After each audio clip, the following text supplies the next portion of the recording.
Good evening, Professor. My name is Collin Darwin, and I'm here to discuss with you today about the assignment that we were given. And I think that it's more of an art form versus science. And I kind of went off three of the questions that you gave us to kind of make my 3-point thesis. And it comes down to having the two traits that we have for professional sellers, the mistakes that are made with regards to hiring these people, and then making sure that we hire the right people, not just whoever we find on a resume or anything like that. So, with regards to the two traits, obviously, it's the two traits are empathy and ego drive. Um, these are more natural traits that are found within people, and you're not just going to find everybody has these traits. These are something kind of like other traits where some people are more caring than others, some people are more honest than others or trustworthy. So these are two things that not everybody has, but the people that do are more inclined to be successful salesmen as they move forward and as they progress through their careers as salesmen. So they have kind of more of an upper hand when it comes to others.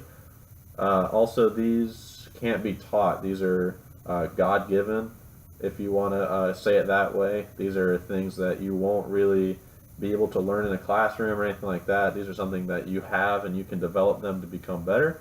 But if you don't have them, you're not really inclined to be a good salesman. You really won't be able to be successful as maybe, say, somebody that does have these traits.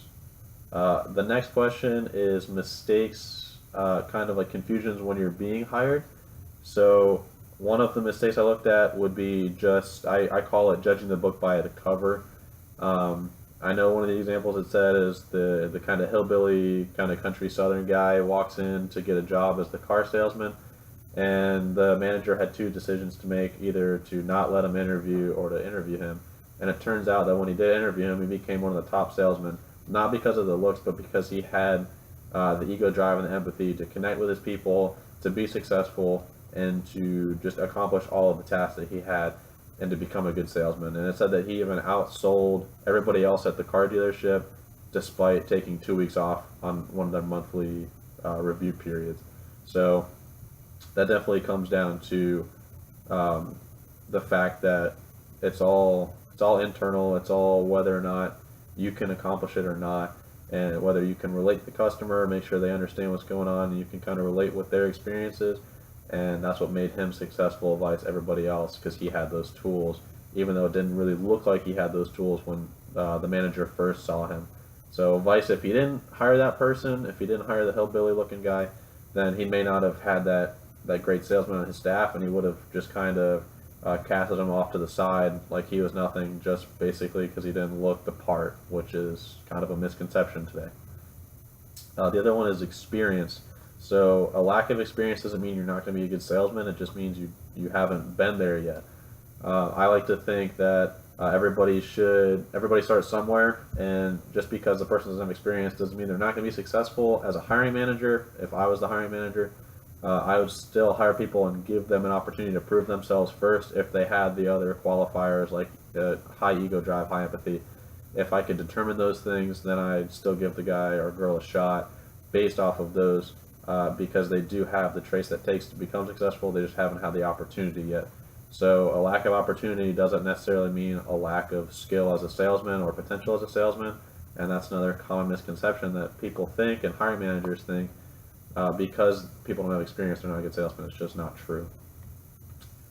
The third question I wanted to hit on as part of my thesis was making sure you're hiring the right people. This kind of goes back to what I said a little bit before with the hillbilly looking guy, to where he may not have looked like he was the best candidate, but he really was, and he was turned out to be super successful. But it kind of comes down to the fact that if you do hire the wrong person, you may think they're right, but they're really not a fit. You can kind of weed those people out beforehand by understanding if they have the ego drive and empathy. If they don't have them, they're just not going to be good salesmen, and you need to either A, not hire them, or if you already have them on staff, you either need to get rid of them or assign them somewhere else. And that was a key point, was that there was an example of a company in the text from the article that was sent, that they would find other ways to make those people who weren't destined to be good salesmen, they gave them different jobs, either managerial roles, there were some accounting roles that they had. There was all sorts of different tasks that these people would be successful in, even though they didn't have what it took to be a good salesman. So you can still keep them in your corporation, your company, your firm, whether or not they're good salesmen. Just find different roles for them; they'll still be successful in those roles. Vice not being successful as salesmen. So, in conclusion, I think that these three questions kind of encompass why it's an art form vice a science.